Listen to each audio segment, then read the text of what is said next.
We talked about the Dominion software. I know that there were voting irregularities. Tell me about that. That's to put it mildly. The computer glitches could not and should not have happened at all. That is where the fraud took place, where they were flipping votes in the computer system or adding votes that did not exist. We need an audit of all of the computer systems that played any role in this fraud whatsoever. Well, first of all, the machines can be hacked. There's no question about that. Their machines can be hacked, but it's far worse than that. Well, Dominion is a company that's owned by another company called Smartmatic through an intermediary company named Indra. Smartmatic is a company that was formed way back in about 2004, 2003, 2004. You're going to be astonished when I tell you how it was formed. It was formed really by three Venezuelans who were very close to the dictator Chavez of Venezuela, and it was formed in order to fix elections. That's the company that owns Dominion. The machines were easily accessible to hackers. There's a video on the net that it will explain to you how a kid with a cell phone can hack one of these voting machines. And on top of everything else, we have a company that's very suspect. Its name is Dominion. With the turn of a dial or the change of a chip, you can press a button for Trump and the vote goes to Biden. What kind of a system is this? I told him that the stuff that his people were shoveling out to the public was bullshit. I mean, that the claims of fraud were bullshit. And, he was indignant about that. And I reiterated that they'd wasted a whole month on these claims on the Dominion voting machines, and they were idiotic claims.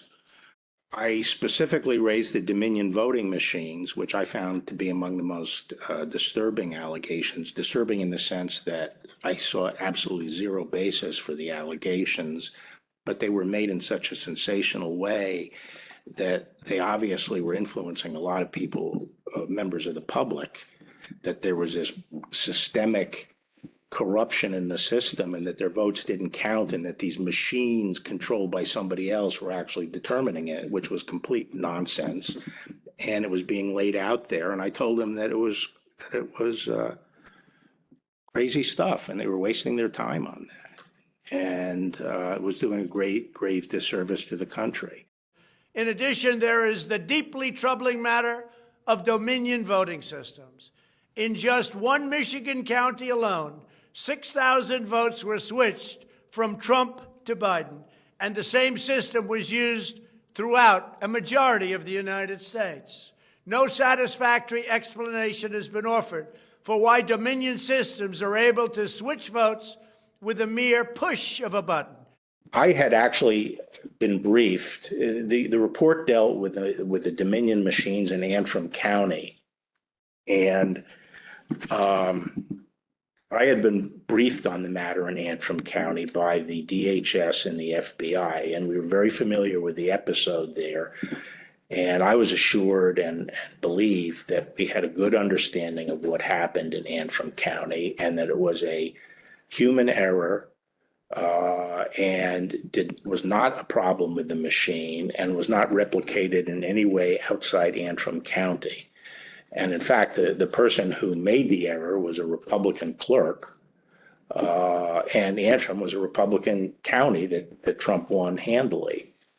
And so I knew that the problem in Antrim was not a problem with the Dominion machines. 186,000 votes come in at once, all for Joe Biden. That's like flipping a coin 186,000 times and it lands on heads every time. That does not happen. There is no reasonable explanation for the upshoots, the straight lines up. I'm not even talking about an angle. I'm talking about some massive straight lines up in the vote tallies in the middle of the night after they've supposedly stopped counting. And that's when the Dominion operators went in and injected votes and changed the whole system. We took Sidney Powell seriously. We had no intention of fighting with her. We've always respected her work. We simply wanted to see the details. How could you not want to see them? So we invited Sidney Powell on the show. We would have given her the whole hour. We would have given her the entire week, actually, and listened quietly the whole time at rapt attention. That's a big story. But she never sent us any evidence, despite a lot of requests, polite requests, not a page. When we kept pressing, she got angry and told us to stop contacting her. When we checked with others around the Trump campaign, people in positions of authority, they told us Powell has never given them any evidence either, nor did she provide any today at the press conference. I believe the president was speaking to her in response to a piece that had been aired on Tucker Carlson's show on Fox News the night before, where Tucker sort of challenged her credibility, and I think the summary of his monologue was that her participation was not helpful to the president's efforts, and that, you know, she sounded a little crazy.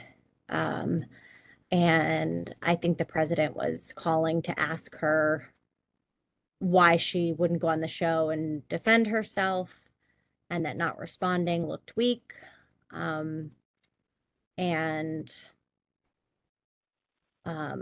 You know, simultaneously, while he was having the conversation with her, when she would respond, he would put the phone on mute and, you know, kind of acknowledge to myself and to Dan Scavino that her theories, the way she articulated them, did sound crazy.